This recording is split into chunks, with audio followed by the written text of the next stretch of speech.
നമ്മളിന്ന് കുഞ്ഞുമാളിന് ഒരു കുട്ടി ഉടുപ്പ് തന്നെയാണ് തയ്ക്കണേ. പക്ഷെ അത് കുറച്ച് വ്യത്യാസം ഉണ്ട് കേട്ടോ. അതായത് നമ്മൾ ഗുരുവായൂർക്ക് ചോറൂണിന് പോവാണ്. അപ്പോൾ രാവിലെ ഞങ്ങൾക്ക് വേറെ ഒരു പരിപാടി ഉണ്ട്. അതായത് അപ്പോൾ ശ്വേതയ്ക്ക് മാച്ചിന് അവളുടെ ബ്ലൗസ് വെച്ചിട്ട് ബാക്കിയുള്ള തുണി കൊണ്ട് കുഞ്ഞുടുപ്പ് തയ്ക്കാൻ കുഞ്ഞുമാളും കച്ചിരി മടിയിൽ കയ്യിലിരിക്കുന്നത് കുഞ്ഞുമാള് കുഞ്ഞുമാളിന് തന്നെയാണ് തയ്ക്കുന്നേ.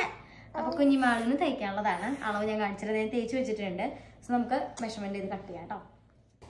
ഇനി നമുക്ക് മാർക്കിങ് സ്റ്റാർട്ട് ചെയ്യാം കേട്ടോ. അപ്പോൾ അതിലാദ്യം അവർക്ക് നെക്ക് വരുന്നത് 2 ആണ്. പിന്നെ ഷോൾഡർ 1.5. അവരുടെ തയ്യലിൻ്റെ അറേഞ്ച് വിട്ടിട്ടും കൂടിയിട്ടാണ് കേട്ടോ 1.5. അതിൻ്റെ ഈ 1.5യുടെ ഉള്ളിലാണ് നമ്മുടെ ഷോൾഡർ വരിക. അത് കഴിഞ്ഞിട്ട് അവർക്ക് ആം റൗണ്ട് വരുന്നത് 3 ഇഞ്ചാണ്. 3 ഇഞ്ചും കൂടെ മാർക്ക് ചെയ്തിട്ട് സ്ട്രെയിറ്റ് വരയ്ക്കുക. നെക്സ്റ്റിന് യോക്കാണ് കേട്ടോ. കുഞ്ഞുമാളൂന് 5.5 യോക്ക്, അതായത് 5 6 ഇഞ്ച് സീം എലവൻസ് ആണ് കേട്ടോ. അപ്പം യോക്കും നമ്മൾ മാർക്ക് ചെയ്തു. അതിന് ഷോൾഡർ നമ്മൾ സ്ട്രേറ്റ് ലൈൻ വരയ്ക്കാം കേട്ടോ. പിന്നെ അവരുടെ ചെസ്റ്റാണ് മാർക്ക് ചെയ്യേണ്ടത്. അവർക്ക് ചെസ്റ്റ് വരുന്നത് 5 ഒരു 1/2 ഇഞ്ചിൻ്റെ വ്യത്യാസം വന്നിട്ടുണ്ട്. പിന്നെ ഒരു 1.5 ഇഞ്ച് നമ്മൾ തയ്യൽ തുമ്പ് കൊടുത്തിട്ട് കൈക്കൂടി നമ്മൾ ജസ്റ്റ് ഷേപ്പ് ചെയ്ത് വരയ്ക്കുക. താഴെ ഭാഗത്തും ഞാൻ മാർക്ക് ചെയ്ത് കൊടുക്കുന്നുണ്ട് കേട്ടോ. ഇവർക്ക് ഇങ്ങനെ സ്ട്രെയിറ്റ് തന്നെ വരിക, ഷേപ്പൊന്നും ഇപ്പം ഇല്ലല്ലോ. അപ്പോൾ സ്ട്രെയിറ്റ് ആയിട്ട് തന്നെ അവർക്ക് വരച്ചാൽ മതി. അത് കഴിഞ്ഞിട്ട് കൈക്കൂടി നമ്മൾ മാർക്ക് ചെയ്ത് കൊടുക്കാം കേട്ടോ. അങ്ങനെ നമ്മുടെ എല്ലാ ഭാഗവും മാർക്കിങ് കഴിഞ്ഞ് ഇനി നമുക്ക് കട്ട് ചെയ്തെടുക്കാം. ഇത് കഴിഞ്ഞിട്ട് യോക്ക് കഴിഞ്ഞിട്ടുള്ള ഭാഗമില്ല, താഴത്തെ ഭാഗമാണ്. അത് 8 ഇഞ്ചാണ്. അപ്പോൾ 8 ഇഞ്ച് മാർക്ക് ചെയ്തിട്ട് ഒരു സ്ട്രെയിറ്റ് പീസ് കട്ട് ചെയ്തെടുക്കുക. കുറേ പ്ലീറ്റ്സ് ഇടണില്ല കേട്ടോ. ചുമ്മാ ഒരു 4-5 പ്ലീറ്റ്സ് മാത്രമേ ഇടുന്നുള്ളൂ. അതാണ് കുറേ തുണിയൊന്നും വേണ്ട, നമുക്ക് കുറച്ച് തുണി തന്നെ മതി. അപ്പോൾ ഇതാട്ടോ ശ്വേതര ബ്ലൗസ്. ശ്വേതര ശരിക്കും തയ്ച്ച് കഴിഞ്ഞിട്ടുണ്ട്. ശ്വേത സൈഡിൽ നിൽക്കുന്നുണ്ട്. ഇതാണ് ശ്വേതര ബ്ലൗസ്. അതിൻ്റെ ബാക്കി തുണിയാണത്. അപ്പം അതും നമ്മുടെ ഓഫ് വൈറ്റ് ഒക്കെ ഉണ്ട്. അപ്പോൾ അത് മിക്സ് ചെയ്തിട്ട് വേണം നമ്മുടെ കുഞ്ഞുടുപ്പ് തയ്ക്കാൻ. അപ്പോൾ ഇത് അടിഭാഗമാണ് 8 ഇഞ്ചിൻ്റെ. ഇനി ഇതിൽ നമ്മൾ ബോർഡർ വെക്കണം. അപ്പോൾ ഇതിന് ഞാൻ ബോർഡർ കട്ട് ചെയ്യാൻ ഇവിടെ ഒരു സ്ക്വയർ പീസ് വെച്ച് കൊടുക്കുന്നുണ്ട്. ഞാൻ പറയാം, നമ്മുടെ ഇച്ചുമ്മേൻ്റെ 28-ന് അതിൻ്റെ തന്നെ വേറൊരു മോഡല് അങ്ങനെയാട്ടോ തയ്ക്കണം. അപ്പോൾ ബ്ലൂ അല്ലേ, വ്യത്യാസം ഉണ്ടാവുമല്ലോ. അപ്പോൾ എന്തായാലും ഇത് കട്ട് ചെയ്തിട്ടുണ്ട് ബോർഡർ. ഇനി നമ്മുടെ യോക്കിൻ്റെ പീസിൽ നമുക്കൊരു പീസ് വെക്കണം കേട്ടോ. അത് നമ്മുടെ നെക്ക് എത്രയാണോ അതിലും 1 ഇഞ്ചോ അല്ലെങ്കിൽ 1.5 ഇഞ്ചൊക്കെ കൂട്ടിയിട്ടിട്ട് ജസ്റ്റ് ഒരു സ്ട്രെയിറ്റ് പീസ് വെച്ച് ആദ്യം സ്റ്റിച്ച് ചെയ്യാം. ഞാൻ സ്റ്റിച്ച് ചെയ്യാൻ എളുപ്പത്തിന് അടിഭാഗം അയൺ ചെയ്തിട്ട് മടക്കി വെച്ചിട്ടുണ്ട് കേട്ടോ. അപ്പോൾ പിന്നെ നമുക്ക് ജസ്റ്റ് ഒന്ന് അടിച്ചു കൊടുത്താൽ മതി. എന്നിട്ട് നമ്മളത് ഇതുപോലെ തയ്ച്ചു കൊടുക്കുകയാണ്. എന്നിട്ട് ആ പീസ് മറിച്ചിടുമ്പോൾ കണ്ടോ, നമ്മുടെ കൈക്കുഴിയുടെ എക്സ്ട്രാ നിൽക്കണത്, കൈക്കുഴിയിൽ നിന്നും പുറത്ത് നിൽക്കണ ഭാഗം നമ്മൾ കട്ട് ചെയ്ത് കളയാം. നമ്മൾ ഇപ്രാവശ്യം സ്ക്വയർ നെക്കാണ് വെക്കുന്നത് കേട്ടോ. അപ്പോൾ ആദ്യം ഞാൻ സ്ക്വയർ നെക്ക് വരച്ചു. അത് കഴിഞ്ഞിട്ട് അതിൻ്റെ ഉള്ളിൽ സ്ക്വയർ നെക്കിലും ഒരു 1/2 ഇഞ്ച് കയറിയിട്ടാണ് റൗണ്ട് നെക്ക് വെച്ചത്. അപ്പോൾ ആദ്യം ഞാൻ റൗണ്ട് നെക്ക് കട്ട് ചെയ്തത് കുറച്ച് എളുപ്പത്തിന് വേണ്ടിയിട്ടാണ് കേട്ടോ. റൗണ്ട് നെക്ക് കട്ട് ചെയ്ത് കഴിഞ്ഞിട്ട് ആ ഭാഗം എടുത്തിട്ട് നമ്മുടെ പീസ് വെച്ച് തയ്ച്ചില്ലേ അതിൻ്റെ മുകളിൽ വെച്ച് ഞാൻ വീണ്ടും ആ സ്ക്വയർ പീസ് കട്ട് ചെയ്ത് കൊടുത്തു. അല്ലെങ്കിൽ 2 മെഷർമെൻറ്റ് എടുക്കണം. അത് നമുക്ക് ബുദ്ധിമുട്ടല്ലേ, അത് ബുദ്ധിമുട്ടാൻ വയ്യാത്തതുകൊണ്ടാണ് ഇങ്ങനെ ചെയ്യണം കേട്ടോ. കണ്ടോ, ആ പീസ് നമ്മൾ കട്ട് ചെയ്ത് മാറ്റി വെച്ച് ഞാനത് വീണ്ടും ട്രേസ് ചെയ്യണ പോലെ വെച്ച് ആ സ്ക്വയർ ഞാനങ്ങൾ മുറിച്ചെടുത്തു. അപ്പോൾ നല്ല എളുപ്പമാണ് നമുക്ക് ചെയ്യാൻ.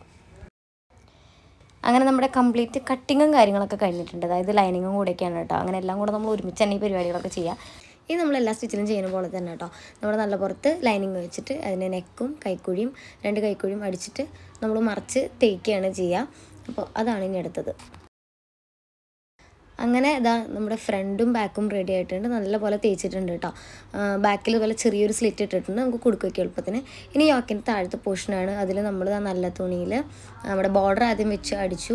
അത് കഴിഞ്ഞിട്ട് അത് നല്ലപോലെ തേച്ചു. കാരണം ചുളിവുണ്ടാവും. പിന്നെ തയ്ച്ചതും വൃത്തിക്ക് നിൽക്കാൻ വേണ്ടിയിട്ടാണ് കേട്ടോ. ഫുൾ നല്ല രീതിയിൽ തേക്കുക. എനിക്കെപ്പോഴും അയൺ ബോക്സ് അടുത്ത് വേണം, എന്നാലും എനിക്ക് തയ്ക്കുമ്പോൾ ഒരു സമാധാനം ഉണ്ടാവുള്ളൂ. അത് കഴിഞ്ഞിട്ട് അത് നേരെ ഓപ്പോസിറ്റിലേക്ക്, അത് നമ്മുടെ തുണിയുടെ നല്ല പുറത്തേക്ക് വെച്ചിട്ടും തേച്ച് വെച്ചു. അപ്പോൾ നമുക്ക് തയ്ക്കാനൊക്കെ നല്ല എളുപ്പമാണ്. എന്നിട്ട് അത് അതിൻ്റെ മുകൾ ഭാഗം നമ്മൾ മടക്കി താഴത്ത് വേണമെന്നുണ്ടെങ്കിൽ പതിച്ചടിക്കാം. ഞാനത് അടിച്ചിട്ടില്ല, ഉണ്ണികൾക്കല്ലേ. വലിയവർക്കൊക്കെ അടിക്കുമ്പോൾ താഴത്തൊന്ന് സ്റ്റിച്ച് ചെയ്യണമെന്ന് നല്ലതാണ്. ഉണ്ണികൾക്കായതുകൊണ്ടാണ് മുകളിലത്തെ ഭാഗം മാത്രം തയ്ച്ചു. ഇനി നമ്മളതിലൊരു കുഞ്ഞു പ്ലീറ്റ്സ് ഇട്ട് കൊടുക്കുക. ഒരു 4-5 പ്ലീറ്റ്സ് അതിൻ്റെ ആവശ്യം വരുന്നുള്ളൂ. അവർ നടക്കണമൊന്നുമില്ല, നമ്മൾ അവരെടുത്ത് നടക്കല്ലേ. അപ്പോൾ നമ്മളത് ആദ്യം ഫ്രണ്ട് പാർട്ടിൽ നമുക്ക് വെക്കാം. അത് കഴിഞ്ഞിട്ട് ബാക്ക് പാർട്ടിലും വെക്കാം കേട്ടോ. അപ്പോൾ 2 നല്ല പുറം നമ്മൾ അതിന് ഫേസ് ചെയ്ത് വെച്ചിട്ടാണ് നമ്മൾ കുട്ടി പ്ലീറ്റ്സ് ഇട്ട് കൊടുക്കുക. വളരെ കുറച്ച് പ്ലീറ്റ്സ് ഉള്ളൂ. നമുക്ക് നല്ലോണം പ്ലീറ്റ്സ് ഉണ്ടെങ്കിൽ അങ്ങനെയും ചെയ്യാം. കുറച്ച് പ്ലീറ്റ്സ് ഇട്ട് ഞാനിത് അയൺ ചെയ്തില്ല കേട്ടോ. കാരണം ബോർഡർ വെച്ചല്ല, കുറച്ച് പൊന്തി നിന്നോട്ടെ എന്ന് വിചാരിച്ചിട്ട് ഞാനത് അയണൊന്നും ചെയ്തില്ല. ഇങ്ങനെ തന്നെയാണ് വെച്ചത്. അങ്ങനെ ബാക്കിലും വെച്ച് അങ്ങനെ ഫ്രണ്ടും ബാക്കും ഇനി നമ്മൾ ഷോൾഡറും അതുപോലെ സൈഡും ജോയിൻ ചെയ്യണം കേട്ടോ. ഇത് ഞാൻ വളരെ പെട്ടെന്ന് തയ്ച്ചതാണ്. കാരണം അവൾ അന്ന് വൈകുന്നേരം പോവാന്ന് പറഞ്ഞു. അപ്പോൾ പോണതിനുള്ളിൽ തയ്ച്ച് എല്ലാം ശരിയാക്കണം എന്നുള്ളതുകൊണ്ട് ഞങ്ങളുടെ ഷോൾഡറൊക്കെ നോർമലായിട്ടാണ് കേട്ടോ അടിച്ചത്. അങ്ങനെ ഷോൾഡറും സൈഡൊക്കെ സ്റ്റിച്ച് ചെയ്ത് വെച്ചു.